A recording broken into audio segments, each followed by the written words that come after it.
Hey there, it's your girl Diamond Drip, bringing you the insights and strategy you need in 15 minutes or less. In this episode, I'm going to be diving into what are human design or aura energy types. I'll also be recapping human design for those of you who maybe missed the finale of season 1. This will be a really quick bite-sized piece of what I've come to understand about human design. Human design was discovered by Ra Uru in 1987. Human design combines Kabbalah, I Ching, the chakra model, and quantum physics to give you a blueprint or a design of how you were meant to live out your purpose here in this lifetime. The way that you calculate your human design is super easy and it's free, unlike other personality tests out there. You just need your birthday, your birth time, your name, and your place of birth in order to get the results. What I've found to be the most common results that you get from most human design calculators are your type, your strategy, your not self theme, your inner authority, your profile, your definition, your incarnation cross, and then of course, if you want to double check to make sure that one is yours, it tells you again your birth date locally. Out of all of those chart properties that I just listed, I'll really be diving into the energy type, and I'll be talking about the strategy of each one in today's episode. First up on the list are the projectors. So with projectors, you'll find that their strategy is to wait for the invitation. And this really applies in the big 4 categories: love, career, friendships, and if you're considering moving. Instead of constantly initiating and draining your energy, it's really meant for you to nourish yourself and follow your bliss and master your craft, because it's when you're doing these things that the universe will actually send you invitations to things where you'll be able to respond with your inner authority.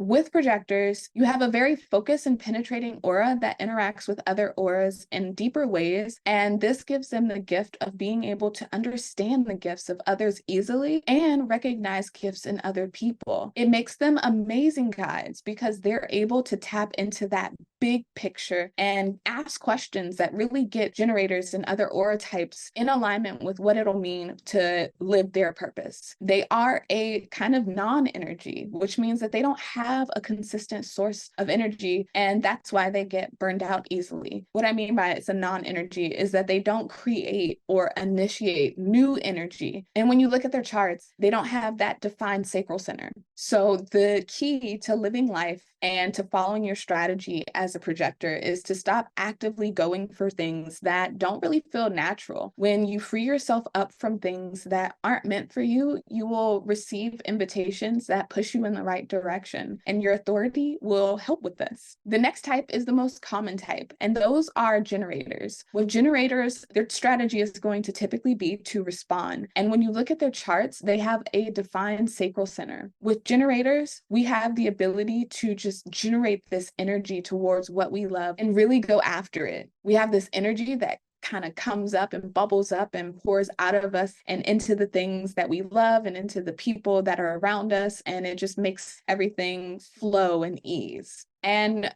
manifesting generators are a type of generator, but they do have manifestor qualities. So I'll be talking about them together in this one section. So when you're looking at generators, again, you'll see that they have a defined sacral center, and manifesting generators will have a motor connection with the throat when you look at their charts. And so when I say a motor connection, you'll see that their heart, their root, their sacral, or their solar plexus is defined. And what that means for a manifesting generator is that they're able to move from response to manifestation very quickly. They're able to skip steps and manifest quicker in pursuit of the goal because of this connection when you're looking at the chart.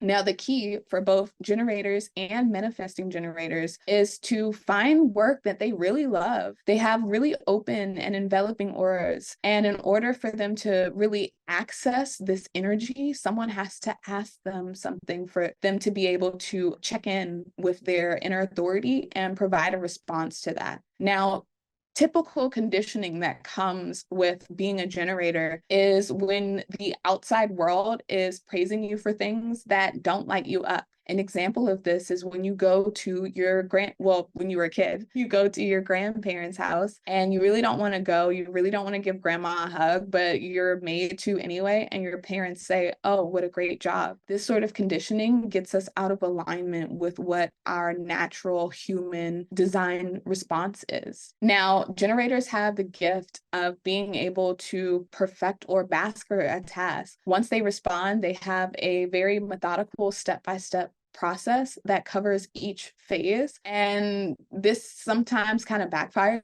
because they end up hitting a plateau and they need to be reinitiated with a question. Whereas manifesting generators, they have this playful and spontaneous energy, and they also have the gift of efficiency because of that motor connection to the throat. They're able to respond very quickly. And so the key to living life as a manifesting generator is to have kind of like this 4-step stage of like wait, respond, inform, and then act. Now, the inform piece comes in differently because of their manifestor qualities, and that's a perfect segue into manifestors. With manifestors, they have the ability to really make an impact. At one point, manifestors were kind of at like the top of the food chain, and generators were kind of just like being made to do the work. That's why we really make up a lot of the population, and it's said that we are the backbones of society in this way because we had the energy to really help the manifestors fulfill the vision that they saw for the world. And so manifestors' strategy is to inform because of their energy and because of this impact. It's a very like repelling aura. And so what the other energy types can see this as is very intimidating, and it can make them put up their defenses. And so when a manifestor leans into their strategy, which is to inform, they're able to win the trust and support of those around them. And that's really what they need in order to see their vision fulfilled. When you're looking at their chart, you'll see that they do not have a defined sacral center. And one of their winning qualities is that they're very powerful and fast-paced, and they're able to act independently. They don't need kind of that input from other people. They don't need to wait for a response or wait for an invitation. So those types of things are really what set manifestors apart. Now, the conditioning that manifestors will sometimes be exposed to is that they hold themselves back in order to please others and to gain that approval because their approval is what they need. So that's sort of a conditioning that they need to look out for. And then the last aura type are the reflectors. Now, these are the rarest type, and they're the ones that are closest to our ancestors. They're the ones who are one with nature and in flow with the universe. And you can really tell a reflector just by looking at their chart because you'll see that they'll have no defined centers.